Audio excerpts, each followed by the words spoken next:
All right. Yes. It is Friday, and we are fired up. It is Good Friday. It is Good Friday, and we are good and fired up. Yeah. Yep. There we go. So, this is Rick at studioUSA with my man Wayne. There we go. Ready to go. Yes, and we've got a dynamic duo here. Yes. We've got Russ and Bishoy from Bray Real Estate. Bishoy is not with. Not yet. He is an RP person. Yeah. But Oh, okay. All right. So our RP, our real producer spotlight today is Bishoy Eskandar. There we go. There we go. All right. Ooh, I had to backpedal there. All right. Whoop. That's why it's live. but things do happen. I just have Yes. to throw that out. Yeah. Oh, yeah. Absolutely. Absolutely. We're all working towards the greater good. That is correct. Namaste. Yes.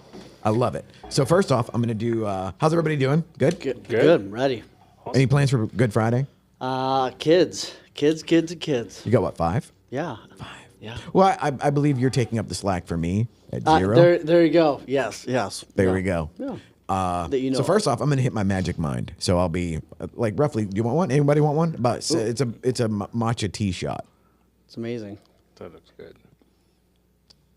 Ooh. I will be 17% Sparner Yes. There we go. shortly. So today we're doing a combination gimmick where it is a hybrid of. We're going to talk about good culture on Good Friday. And first off, what does that mean? Because like there are different things. There would be the culture. So being that we're focused on business, it's a learning process. So I tend to build a plane in midair. And so I've learned a lot of things, most things, the hard way. Yeah. So we have a high pain tolerance. I could take an ass whipping. Right. Like, yeah, I mean, I can do it wrong for a long time. Yes, absolutely. So for you guys, what do you think is like the foundation layer for good culture? I think that's all you, Russ. You got the shirt and everything. Yeah, I do. Be kind. It's Merch. really not that hard. Good culture, you talk about the business aspect of it, and that's where our minds all go because of what we do. Yes. But I'm a firm believer that business and life and lifestyle should not be different. And we were just talking about that at the doorway when we were coming in, that interaction even this morning and understanding that being kind does not mean being passive, and how that plays into the business aspect of it, but it's lifestyle and relational over always being transactional to me. I love it. Yeah. How about our RP Spotlight guest? Yeah. It's mainly like a reflection of your, as you said, lifestyle, like what you do at home, how you work with family, how you do with kids. It reflects on your business. It reflects of how you're dealing with clients. And it's just, they're all, overlap, and it just shows to everybody, like, how you deal with everybody. So, Yeah. Yeah. I think it is. I mean, if we're talking about in the realm of work too, I think one of the missing pieces is we kind of, or at least a lot of leaders I work with, what I find is sometimes we hallucinate that people should just know what our good culture is, or should know how to act, or should know whatever. So I think there is an element of like teaching people how to think, and like teaching mindsets, teaching what does resourcefulness look like, what does integrity look like, what does taking responsibility actually look like. So I think a lot of times we hire these people, and sometimes we don't teach them some of the foundational like mindsets or attributes or whatever you want to call them that kind of make us. Because I think we kind of assume people have some of that stuff, and we really need to almost parent them sometimes to go, here's what doing something the right way actually looks like. I love that. Yeah. And it is one of those things where you don't know what you don't know. Right. And like both of you guys in the middle there are in that mentor kind of like coaching thing. Now, was that by nature, or because I'm finding out now, again, workaholic bachelor, ex-wife, no kids. It's like, I actually like having a pack of young dudes that work for me and mentoring and all of that. Yeah. Where now, was that thrust upon you, or did you actually just naturally gravitate towards that? I mean, in my case, like, hey, you sell a bunch of real estate, you should start a team. And I'm like, that sounds great, right? Like, this will be fun, right? Start a team, it'll be fun, whatever. And then you start a team, and then you're like, holy cow, just because I can, like, sell some real estate and, like, talk for 5 minutes every once in a while, like, does not mean that I should be leading other human beings. So for me, it's kind of like, oh, this sounds great. And then you're like, this is a whole nother world that nobody really taught me how to do this well. So it was kind of thrust upon me. I mean, I found my way through it, but I didn't like wake up one day and be like, I think that I should, be in charge of other people's happiness, which is not what it is, but that's kind of what I thought it was. You know what I mean? I was like, oh, it's my job to, 100 lessons. And I could go 180 degrees from that. having lived longer than the combined age of many of you here. Oh, you can't be that far ahead of me. And I'm not, but I was being kind. Okay. See how that works out? Oh, he is living the okay. So that is on brand. It actually was a one day waking up and realizing it's what I'm doing is not working. And if you keep looking at, well, I went to this seminar and I hired this coach, and it's just not real for me. So you had to figure out, or I had to figure out and take ownership that probably a lot of my failures were self-imposed by not looking inside and realizing what I am at home is not what I am when I walk outside the door. So you can't be a rock star in your front yard unless you're first real in your backyard. So I just married them together. There's the quote of the day. There Yeah. we go. Clip that. But that's how mentorship came to be for me, realizing people had really poured into me, wanted me to be successful, whatever your definition of success is. And that's why I'm where I am now at Bray, because mentorship is such a huge part. We're one of the only brokerages I know of that require it. It's not an option. You're a new agent, you're required to be in mentorship. 10 weeks of a playbook and you're not out of it until you've completed at least 3 transactions. And it's pouring into those people so that they don't fall. I don't like the word fail, so that they don't fall. I like that. Yeah. And then, okay, for our youngest team member this morning, It just, learning and giving out to the community, giving out to the new agents, teaching them how to do things, collaborate is not about, I can't succeed by myself. I have to learn from others. I have to teach others, and I'm finding it's way easier to just give out more than trying to keep everything to myself. So being kind naturally will help myself to succeed and others to succeed. So He just nailed it. You can't succeed by yourself in any business or any way in life. We're a community. We're a tribe. I love it. I'm a huge fan of the tribal aspect of things. Yeah. And to realize, like the guys that I do mentor or the guys like in recovery that I would ever talk to with, it's like, look, dude, I realize you want to be a solo artist and you want, everybody kind of loves that, like, I'm a self-made whatever. And it's like, that's never true. No. Never. And the idea that, first off, even if you want to be the solo artist or whatever, you're not going to outdistance or outthink or outperform a million years of biology where we are tribal animals. There's no getting away from that. It's like you either sit by the fire and you collaborate on the hunt, or you go sit in the dark and let's see how that goes for you, But again, that was a learned behavior for me. And so let's tie it into Good Friday. Let's see here. What do we got? GPT says,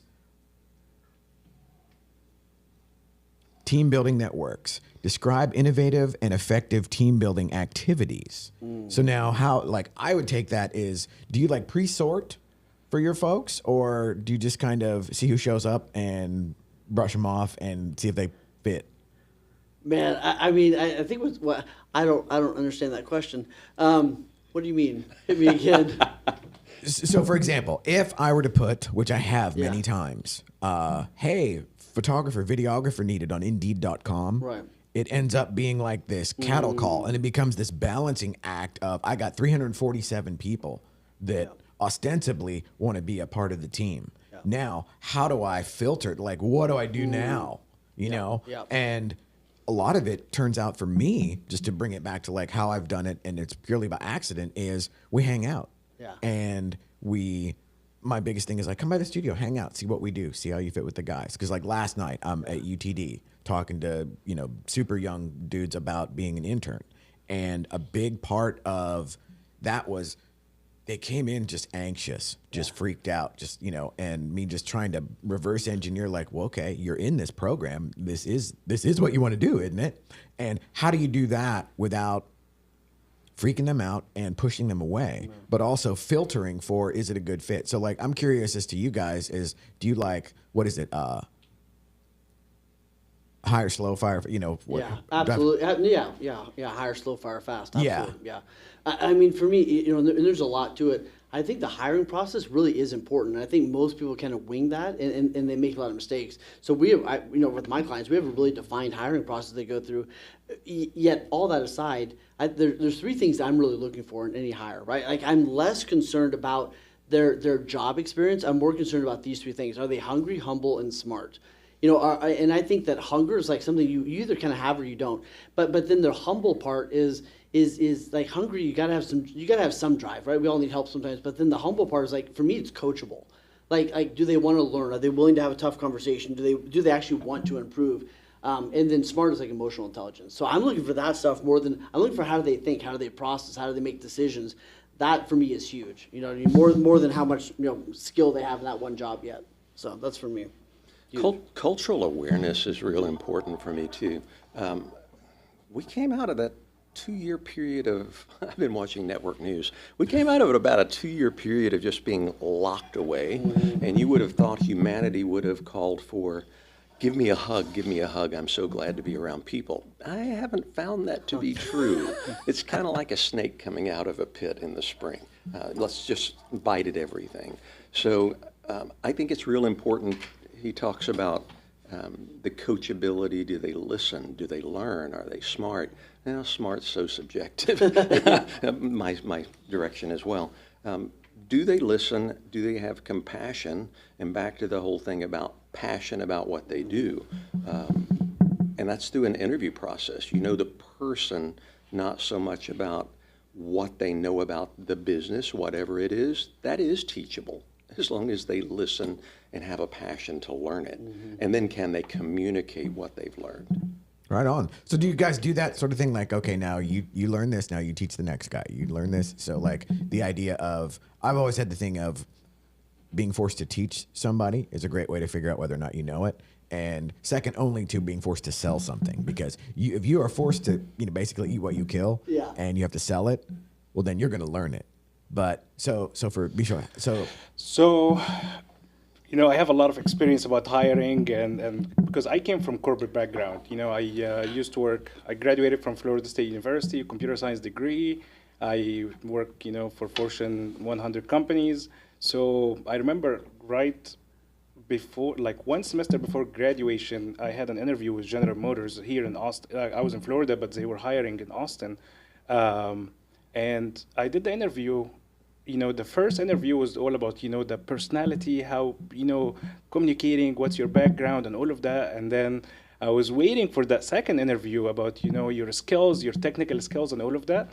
All of a sudden, I get a call and be like, you're hired. I'm like, wait a second. So we're not doing that technical interview. They were like, no, we are looking for the personality more than anything. If you're just like you said, like you're hungry, you're teachable, you're going to work in a team, you're going to be good in a team. That's all we really care about. And once we get in, they hired a lot of college kids.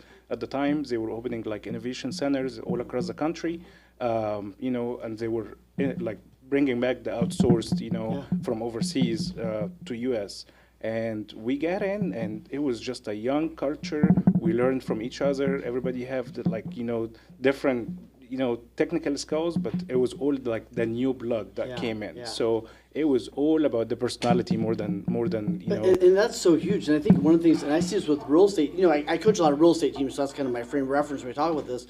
But a lot of real estate teams, they somebody comes in for an interview, they ask them maybe 2 or 3 questions, and then they get excited about the prospect and they start selling the team. Yeah. Right. They're like, oh my gosh, you'd be so right. We do this, and we and it's like all of a sudden they're in like sales mode, and they asked like 3 questions. You know what I mean? Right. It's like, what are you doing? So like you said, that first interview has got to be like, tell me about your highs and lows. Yep. Right? When's the time that you love working with somebody? When's the time you hate to work with somebody? Hey, if you have too much on your plate, how do you go about deciding what you're going to tackle? Like, I want to know how they think, right? Exactly. I want to know their history. I want to know how they think. Exactly. Like we said the other day, like, I want to know, did you have a job in high school? Because like almost every driven person I've ever worked with had some sort of job in high school, right? Like they had a paper route or whatever, basic, whatever they did, some kind of hustle, yeah. So like you said, like the thinking piece is so critical because I can teach them a skill, you know what I mean? But like, can they think? Do they like people? Are they humble? Do they have integrity? Like, if they have that stuff, we can do all the skill stuff. But I tell you what, if they don't have humility, and they don't have integrity, there's like only God teaches those two things. You know what I mean? Like that's like I'm not going to give it to him. Yeah. I could try. You know, Bashoy and I met, we actually saw each other at a Real Producer event. And then we ran into each other accidentally about 2 weeks later, both of us. He was coming in for a closing. I was going out from a closing. And it was an aha moment and big smiles.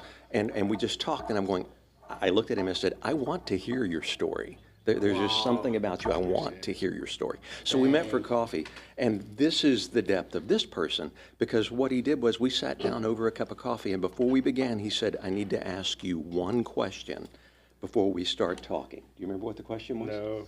He said, have you ever been to bed hungry? Can you imagine that being the opening statement to I want to hear your story? Wow. And he looks at me and says, have you ever been to bed hungry? And it was a deep dive into my life, my culture before he shared his. Wow. Yep. Where does that come from? Yeah. Back home, Egypt. Just started, humble, background, but, I had my high and lows, and then I came here, went to school, and here I am. Started work for corporate for some time and got into real estate just because it's a passion for me. I wanted to do it for myself, and all of a sudden it started to become people asking me, "Oh, help me with this, help me with that," and then it became like a wildfire for me. So here I am. Okay, so let's back the truck up there. So culture. Was there a culture shock coming from? So how old were you? Yeah. So how old were you? I came by myself when I was 18 years old. Yes. What? Yes. Okay, so at 18 years old, I was semi-functional, I suppose. But it's okay, so how does that work? How do you get from, so do you just wake up one day and it's I'm going to go to Florida for college, or? I needed to, I always felt like there is some missing, I was hungry I was just there is some piece, I can't succeed here. There is some going on back home with the culture and, religious and all of that. So I needed to get out and be free and explore life and, just get myself back. And I couldn't get there back home at the time. So I came here, went to school, started working odd jobs at first, and then went to school on my own, put myself in Florida State University, graduated, and before I even graduated, a whole semester before graduation, I had a job offer with Fortune 100 companies, and went from there. Okay, that's okay. So now I feel less than as far as it's I have so many people that are around, because it's I fully admit I have princess problems, and it's it is just ridiculous the stuff that I'll get twisted and wrapped around the axle for, but. So culturally there, I'm curious now. That he actually answered your question better than Wayne and I did, because he has lived it and now he is giving it back. Right. So that first question was, this is me, share about you, that's mentorship. And then how do we get both lifted up? That was awesome. Thank you. Yeah. And now I'm fascinated for just a multitude of reasons of okay, so you come to the United States at 18. So was it something that you saw where you wanted to be I don't know the background as far as were there no opportunities for entrepreneurship, or? Yeah, I was in college at the time, just 1 year in college, but there was in college in Egypt. Yes. Okay. Yes, just for 1 year, and there is not much opportunity. Maybe I was over, passionate about doing way more than at the time. Egypt had changed the last, I would say 10 years, but at the time things were different. It was very hard. I would be very honest, being even, young student, certain religions are kind of hard to deal with.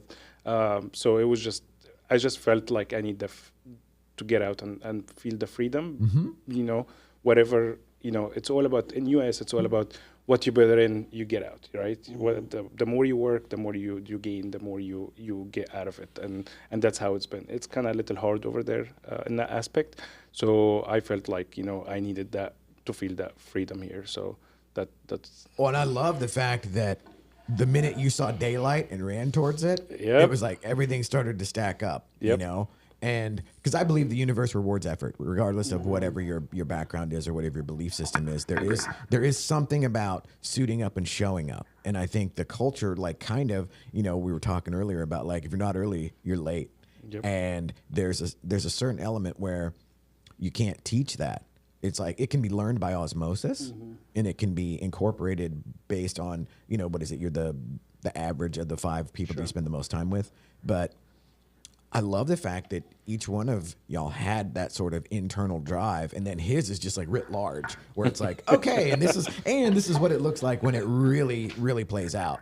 But now for you guys that are in the sort of the driver's seat of, how do you get somebody that is willing to suit up and show up, but to keep that going? And then I'm curious too on like y'all's team building or how that works for you guys, as far as, because I can need all the help I can get in the team building arena. Yeah. I think that is, and you'll probably have a more insightful answer. Yet, from my vantage point, it's like, how do I facilitate some of these learnings proactively instead of reactively? And I think there's a lot of it that's done very reactively, which is like, you screwed up, now I'm here to teach you what you did wrong. You know what I mean? And so much of it, at least in my experience, was so reactive. You know what I mean? And so now one of the things I do is like, I've actually written like, hey, here's different exercises I want you to do with your team to teach blank. Here's something, here's ways to teach this mindset. And then like you said, I'm going to teach the team twice, and then, hey, Joe, next time you're teaching it. Jeff, next time you're teaching this one. So then getting them to teach it. But I think one thing that COVID taught us was how much we were doing just by rubbing elbows, and then when we weren't together all the time, how much our culture and everything else kind of drifted away. And we had to get much more intentional about building that and keeping that in my perspective. So I think it's just really getting not just haphazard, but really strategic and intentional about building these things, teaching these things proactively, and not just hoping people kind of catch up with it along the way. Yeah, I think it's real important, or what we do is we realize that, and I'll put it on a dollar and cents perspective, a little bit of something's better than a whole lot of nothing. It's just so much better to be successful as a tribe where everyone made a little bit, rather than to have great persona on social media, but you're a failure at everything. You've really done nothing other than you've mastered social media presence. At the end of the day, Daddy liked to eat, and it's like he said, I don't like going to bed hungry. So I will farm out all day long, and that's part of the tribe building is, that's not my specialty, and it's not yours. But let's look at the tribe who is the one that has that specialization. Who, not how. And let's share. Yeah. And that's the unique part of mentoring is, am I going to pour into one to make them a rock star? Or am I going to work with 20, 30, 50, 70, 90 that is the collaborative, all becomes successful? Yeah. And that's successful mentorship to me, is learning to share. Yeah. So now, again, for me, that has been learned behavior, because I had this weird combination of imposter syndrome coupled with like this death grip, which I used to call, that's quality control. Yeah, I got that right. Yeah. When in reality, it was just anxiety coupled with imposter syndrome that ended up where I had everything in a headlock, and I was afraid to let anybody be like, here, you take over this aspect of X. When in reality, kind of going back to the tribal thing, it's better to have 3 or 4 people that can do 70 to 80% of what I can do versus me just trying to crank 100% all day, every day, because the diminishing returns. But I think that's where a coach comes in, right? It's like, it's kind of like helping your kid ride the bike. You don't just go like, hey, you should ride your bike if you're whatever it is, and send them out to the street, right? Well, some of you did, love you. Right? Like, come on back, we'll do it again, right? But like for us, it's like, it is scary to let go of stuff, right? So I think we have this mindset of like, just let it go, right? Be a good business owner. But like somebody's like, okay, we're gonna lift the training wheels up a little bit. All right, what if you gave just this away? Oh, you survived that, okay? Right? You're scared of this? Okay, what are you actually scared of? Okay, let's instead of treating it just like, oh, you just have faith, go for it. It's like, no, let's walk through this together. And I think the coach, the mentor is there to kind of help you go, okay, let's just do this. What if we did this? Okay, now you can, right? So it's like helping someone do that. Instead of them having to learn it all by trial and error, right? So we can help collapse time by guiding someone through that process instead of having to do it all on our own.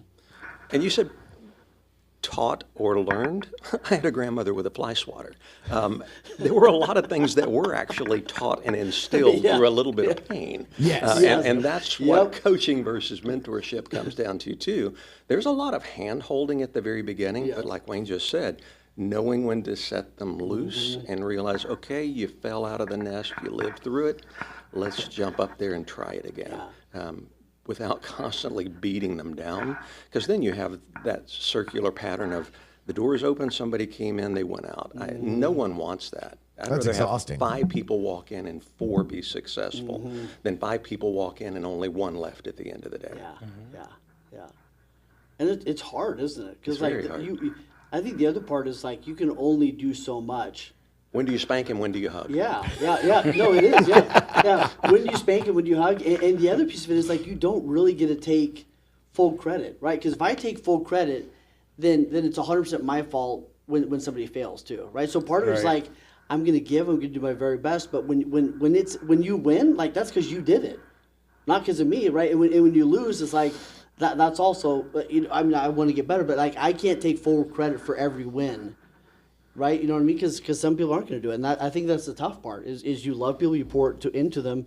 Sometimes I wasn't ready to be the coach they needed. Sometimes they weren't in position. They need to learn it hard a little bit longer. But I think if you want to really be a coach and mentor, it's not easy. You got to be willing to go like, I think, I cried because Dave failed, and I take that really personal, whatever that stuff is. Right. Well, and kind of like what Russ said, where we live in this age of perception management. Yeah. Where as long as it looks like the thing, it's the thing. And that is the furthest from the truth. Yeah. And, it's like, I know a lot of folks that have mastered that aspect of it. And then it's like, And, I try to, because all of my guys are in their 20s. Yeah. And it's like, I have no idea what I would be like if I was a digital native, if I was raised in the Matrix, basically. Right. But there's that tendency of, if they're at this place, that means that they earned their way there. And it's like, no, they're just there with their phone and they took a photo. So there's an aspect of trying to get folks to be authentic in a world where it's like, Very true. Yep. Very Authentic hard to and read. transparent. Wayne, you were ringing my bells. When you said, I cried, did you cry? Yeah. And did you let them know you cried? would you get Russ's? I don't think I let him know that I cried. There we go. I was like, there's the mystery element. So like, just tuck that in the little. I was wondering what that noise was. There we go. Maybe that'll help. Problem solved. We need a piece of scotch. So would that be a problem if you were mentoring and coaching, that they knew you were that vulnerable to their success? No, I think it'd probably be, yeah. No, I think that'd be great. Yeah. I would trust you more. Yeah. See, me too. Yeah. Me too. That's like I said, he rang bells. He won my heart. Yeah. Right on. Well, then you guys can. We had a bonding moment. We did. We I did have love a it. body I love moment. it. I love it. Yeah. And so now I liked this guy before I got here, so now we're in for life. That actually goes to my overlying philosophy of everything in this little universe that we're in, where it's like, I want what's on the label to match what's in the can. Yeah. Right. Yeah. So when they see whatever the public facing persona is or whatever, and then they actually meet that person in person, it's like, oh, you're the guy from the thing, where it matches, versus, wait a minute, you're like this weird, strange robotic person in real life, but on camera, you seemed so genuine and different. But it's one of those things where, again, that was learned behavior, because I had to get over the anxiety of, and the kicker for me was, nobody cares. Really, at the end of the day, like, I had this imposter syndrome and I had this death grip on everything. And at the end of the day, if do the best you can with what you got in that moment and take it from there, and then just, like you said earlier, we can take an ass whipping. It's like, okay, well then that is sometimes or often the price of admission, and just being okay with that, rather than thinking like, oh, you're going to immediately to the winner's circle, and there's not going to be any bruises or whatever, and there's no Rocky cut scene, where you're pushing the thing uphill in the snow. And now, how do you get folks? I'm assuming that is one of the things y'all deal with too, on in the macro as far as people go. How do you get folks to break out of that, almost like self-conditioning? Yeah. Go back to him. You just said, do the best with what you have. Yeah. Why? Why can't I have that too? And he's the one that saw, there is something over there. Why can't I have that too? And that's what a good coach, a good mentor does, is the limit is where you put it. Yeah. If you're saying, this is all I have, I'm going to work with it, then you've set yourself up for failure. Yeah. His story's perfect.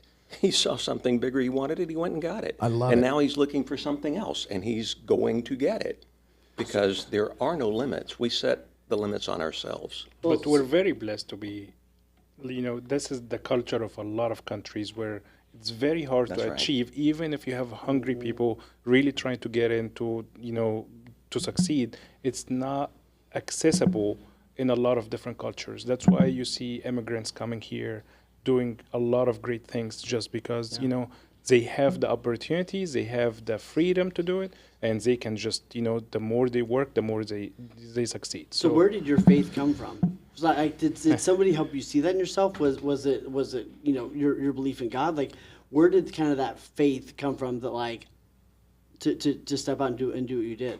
Did somebody help instill that? Was that just within you? No, it's just within me. Like Wow. it's obvious. Like the dream of the American dream, Yeah, right? Like yeah. it's known everywhere, and that's where you put your faith into it, and you just try to get it. But initially, for me, it was just I want to get my freedom back more than succeeding or getting into business or any of that. I just needed to be free. So where did your self-worth come from, though, to really feel like you were worth doing that and you could do it? Or were you scared the entire time? Yeah, it was just scary. Yeah, it was just, awesome. it was Yeah, just well, hard. yeah. I needed to, it's like a bird. Just let it go Yeah. and be free. So that's where it came from. I love that, and I love that you admit that, like, oh yeah, I was scared shitless, but I did it anyhow. Yeah. Yep. And then kind of like what Russ said, it's like, okay, you fell out of the nest. All right, didn't kill you. Keep going. Yeah. And now, Try till you die. yes. Well, I love the fact that Bishoy sort of had that internal barometer, which with you guys in the coaching thing. Now, do you find that is something like that you uncover in people? Like we all have it, but like there, where he sort of internally had the barometer and the engine already going, which I'm sure was probably a lot of circumstantial stuff as far as like, context of time and place. But like for you guys, do you find like that's also a learned behavior? Like you can learn to be able to have the drive, because it kind of goes back to what we were talking about last week, where it was the growth mindset versus the fixed mindset. Mm-hmm. And I think the growth mindset can be learned because I have learned that now, but I only see it in hindsight. Yeah. So is that something you guys go for too, as far as getting folks into that abundance mindset, not to get like too woo-woo with it? Well, you used the S word, so I'm going to. As a good coach or mentor in my book, you have to have a great bullshitometer. Amen. Yeah. Yes. The be kind, it's really not that hard is not the same thing as you must also be passive because it's easier. You have to be able to call out, thank you for sharing that story. That was a cute story. Now let's go back to the question, why didn't you do this? And they have to take ownership in their own actions. We're there to coach and counsel and mentor and handhold and lift up and love and cry. But at the end of the day, it's their journey. They have to decide to take it.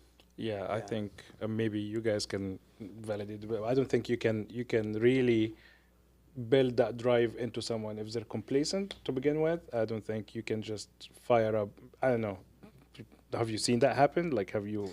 Yeah, I think we all need our fire stoked every once in a while, right? Exactly. We all have bad days where it's like, I think you just need a hug. You know what I mean? But like you said, that internal drive, I think for most of us is there. Exactly. But I love what you said, because I think it so goes back to, it's like that dance of care and candor. And it's like, instead of I love you, I don't want to hurt your feelings, it's like I love you enough to risk this relationship to say what I wish someone would say to me if I was in your shoes. And when you have somebody that loves you that much, that goes like, I love you enough to risk this because I care so much about you. And if I was you, I would want someone to tell me what they're seeing. Amen. You know what I mean? Yep. So then one of my mentors taught me that years ago was like, have the conversation with them that you're having in your head. So if you lay out your plan and I'm like, there's no way that's going to work, right? I actually owe it to you in a nice, loving way to go, here's why I'm having a hard time buying, whatever. Like I owe it to you to have that, you know what I mean? And so I just think that it's learning how to have that beautiful dance of care and candor. And then I think what we do so well is, and I think you do it well in just a different way, is we see greatness in people And it's like we love doing is exposing people to their own greatness. Right, and when you can help them see what you see, and a mentor of mine taught me this years ago. I said, "How do you do such a good job speaking into people's lives?" And she said, "I see them as who they could be 3 years from now," and I talk to that person. That's my next T-shirt. And man, Exposing people to their own I love greatness. it. Yeah, I love that. Yeah, it's beautiful, and then like you said, we give them the tools and the things to tap into that. But man, I'm sure I know I remember times when I've had mentors that looked at me and saw something in me that I did not know was there, and those were life-changing moments. When I was trying to get that across to the guys last night at the intern dog and pony show, where it was, because I'm asking them, and I'm kind of giving them, hey, Studio USA, woo, and I'm kind of giving them the business on what it is that we do. But at the end of the day, it was like I wanted them to be excited about what we do, but then I also wanted them to know, like, I'm coming to y'all because y'all know enough right now to be dangerous, but I want to be able to teach you everything I know. So then in 18 months, you're better than me at all of it. But listen to what you just said, though. In my mind, a successful coach or mentor is the one who's willing to be as vulnerable as you're asking them to be vulnerable with you. Yeah. So when you're doing the dog and pony show, that's much easier than standing up there being transparent about this is the business. It's not always easy. They don't see what's happening on the other side of that camera. It's not pretty. Yeah. So that transparency, you're saving yourself some trials and troubles down the line, too, from hiring someone that thinks it's glitz and glamour. It's not. Yes. Well, and even like the guys that work for me now, like Cruz would tell you, I was like, dude, there comes a time when it's a job. Has Cruz signed the he never gets to leave agreement? Yeah, because I would just like you to maybe sign that today. It's implied. He never. Okay, good. All right. Yeah. Yeah. So kind. We'll get that so in good. writing. Yeah, please. But like that whole idea of, yes, there's the glitz and glamour in real estate and the coaching and all of that, because it's like you have the guys that are Any workplace. the guys that are 20 on the internet that I'm a life coach. Life? What? Yeah. But there is that. There's the public facing part, and then there's the thing, they're in $1 million houses and they're doing all this fancy stuff, or look at the drone footage or whatever. Then it's like, there are days when it's like it takes everything just to get that 30 seconds worth of footage and then to get it out. And so do you find, I'm curious, because for me, at least 51% of the folks that I talk to have the wrong impression. So like, what do you think, like statistically for you guys, where it's like some of your deal is to bring people into reality? Where it's like the old fashioned thing, like if I was teaching a real estate class, it'd be like, there's like 100 people here that just got out of, they're oven fresh from Champions. Yeah. And it would be like, okay, 43 of y'all are going to be sacking groceries in 18 months, Next week. Yeah. Here's the script. You'll more fries. Yeah. But they have that idea of, I'm going to go tell everybody this, and then, magically contracts fall from the sky or whatever. So like, how much of your time is spent like just kind of getting people right-sized versus... I can give an example that just happened. Was in San Antonio. We just opened a new office down there, and we were doing goal building, and it was open to anyone, not just those on the mentorship level. And a lot of the newer people that come into our industry are bivocational. And a lot of people are going, no, we only want full-time. You have to be committed 100%. Goes back to what Bishoy said, that we don't know their life and what's going on at home. Some of them are hungry. Some of them do have responsibilities. But I was trying to instill into the room, you set your goals and you set your aspirations for success, and I like them to set their own. I'm not going to set someone else's level of success. Yeah. And there was a young lady sitting on the front row, and you could just see her eyes had no light whatsoever in them. So we talked about, okay, in your sphere building, and all of these things, how are you meeting people? How are you putting together your network? And I shared a story about a gentleman who doesn't have to work, but he works as a bartender at night at a bar at an airport, and he gets to meet everyone that's relocating to Dallas-Fort Worth, and he hears ahead of time what's going on. And all of a sudden, it was one of those where I had that aha moment. I turned and I stopped, and I looked at her. I said, okay, something just happened. Light finally came into your eyes.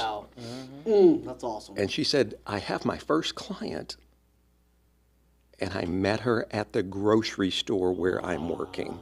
I said, so suddenly, that other job is the job. You have your career. just swap the vision. Stop calling that your career for now.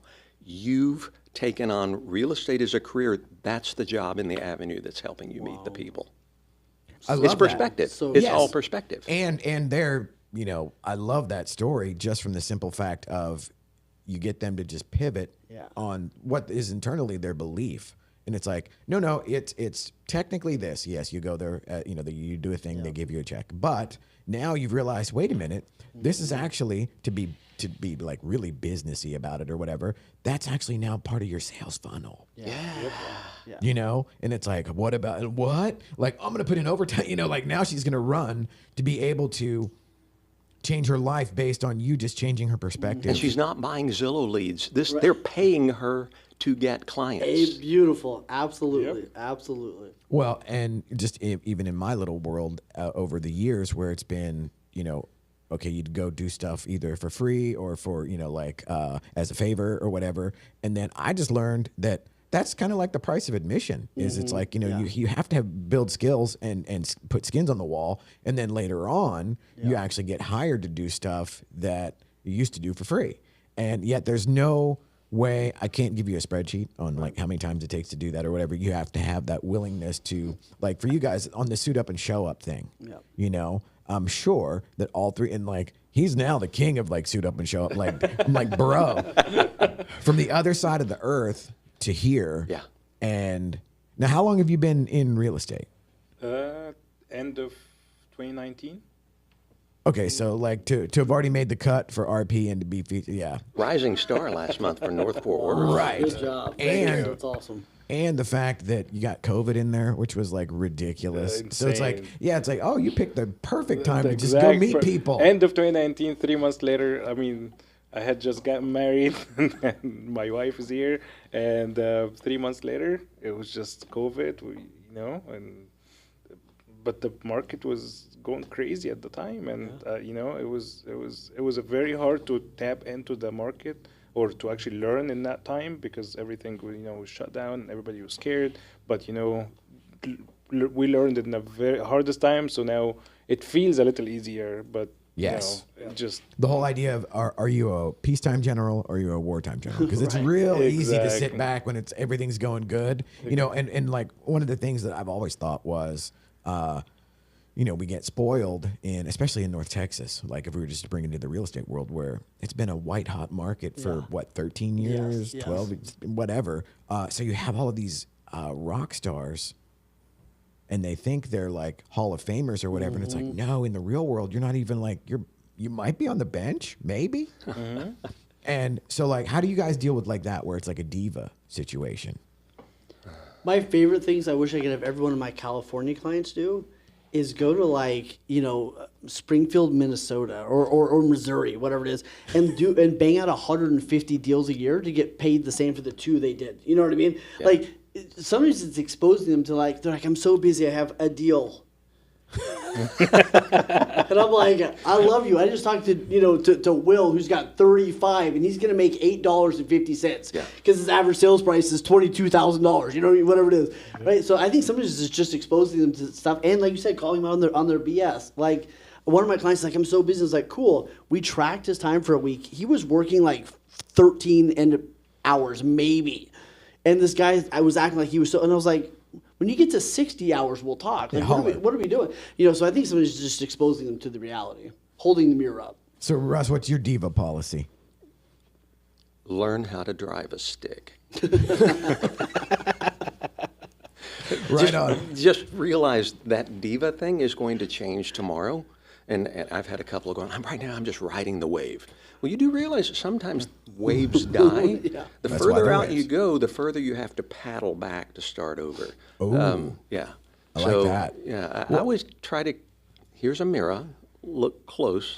Do you really like what you see? And do you look like a diva when you see it? Yeah.